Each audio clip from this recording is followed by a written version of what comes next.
Hyderabad Kingsman একদম নতুন একটি দল কিন্তু পিএসএল এ ইনক্লুড করা হয়েছে। তার পাশাপাশি লাহোর কালান্দার দুইবারের চ্যাম্পিয়ন। তো আজকের পিএসএল এর প্রথম ম্যাচ সম্পর্কে আমরা পুরো অ্যানালাইসিস করব। কোন মাঠে খেলা হবে, কেমন ধরনের পিচ হতে পারে, রানটা কেমন হবে। তো ভিডিওটা সম্পূর্ণ দেখলেই সব কিছু পেয়ে যাবেন। চ্যানেলটিকে সাবস্ক্রাইব করে ভিডিওতে লাইক করে আমাদের পাশে থাকতে পারেন। আমরা কিন্তু রেগুলারলি এভাবে ম্যাচের অ্যানালাইসিসের ভিডিও তৈরি করে এই চ্যানেলে আপলোড করি। তো চলুন আমরা প্রথমে মাঠ দিয়ে শুরু করি আজকের ম্যাচের অ্যানালাইসিসটি।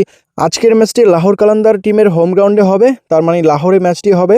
তো এই মাঠে যদি আমরা শুধু পিএসএল এর অ্যানালাইসিসটা করি, দেখতে পারবো গত সিজনে এই মাঠে কিন্তু আপনার 14টা ম্যাচ হয়েছে।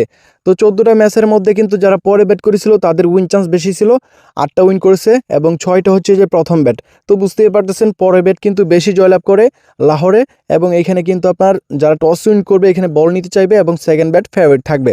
এবং রানের ব্যাপারের দিকে গেলে দেখতে পারবো রানটা কিন্তু লাহোর মাঠে ভালো রান হয়ে থাকে।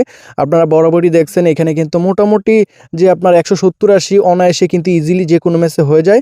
তো আমরা দেখতে পারবো রিসেন্টলি যে 3টা ম্যাচ এই মাঠের পিএসএল এর গত সিজনের, সেইখানে কিন্তু 201 রান, 202 রান, 190 রান হয়েছে।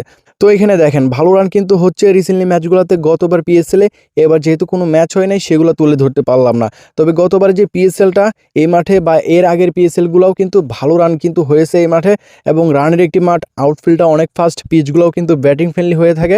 ভালো স্কোর কিন্তু আমরা দেখতে পারি এভরি ম্যাচে। তো ভালো মানের ব্যাটিং করতে পারলে যেই টিম ফার্স্ট ব্যাট করবে মোটামুটি ধরা যায় 160-70 প্লাস কিন্তু অনায়াসেই হয়ে যাবে। তার পাশাপাশি এই মাঠে কিন্তু ফেস বোলারের চাহিদা বেশি, স্পিনারদের তুলনায় ফেস বোলাররা বেশি ভালো করে।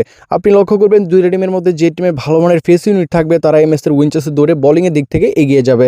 ওভারঅল দিক থেকে দেখতে গেলে পরে ব্যাট যারা করে এখানে বেশি উইন করে, সেকেন্ড ব্যাট ফেভারিট থাকবে। তবে ফার্স্ট ব্যাট যে উইন করবে না এরকম কিন্তু না, পরে ব্যাটের জয়লাভের চান্স বেশি এই মাঠে। এবং রানটা কিন্তু এই মাঠে ভালো রান হয়ে থাকে। যেই টিম রান করতে পারবে না আমার কাছে মনে হয় সেই টিমের ব্যর্থতা আমরা বুঝতে পারবো তারা কেমন খেলতে পারবে এবার সিজনে। যেহেতু নতুন টিম, নতুন সব কিছুই একদম ম্যানেজ করে কিন্তু টিমটাকে মাঠে নামতে হবে সব কিছু গুছিয়ে। তো সঠিকভাবে সব কিছু গুছাতে পারলেই কিন্তু তারা ভালো খেলবে। তবে লাহোর কিন্তু একটা গোছানো একটা টিম এবং তাদের ভালো করার চান্স কিন্তু অনেকটাই বেশি আজকের ম্যাচে। তো ভালো থাকবেন সকলে, এই নেক্সট ভিডিওতে আবারও কথা হবে।